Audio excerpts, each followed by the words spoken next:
Hello everyone, welcome to Review Radar. In this video we're talking about how to set stop loss on Webull.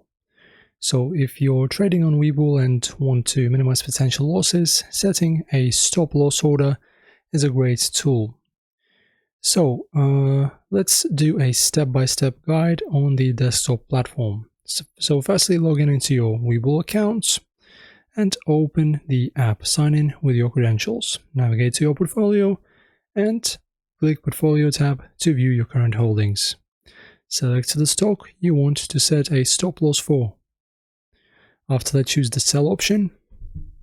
Click Trade or right-click the stock to open the trade window. Select Sell from Trade Options. Select Order Type. In the Order Type drop-down menu, choose Stop Order or Stop Limit Order. So the stop order executes a market sell order with the price when the price hits the stop price. Stop limit order, on the other hand, executes a sell order at your limit price once the stop price is hit.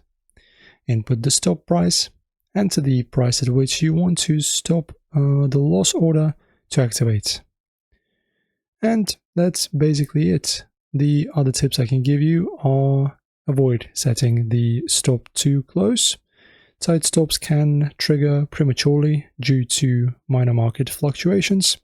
Consider volatility. Adjust your stop loss levels for volatile stocks to avoid unnecessary triggers. Regularly update stop losses.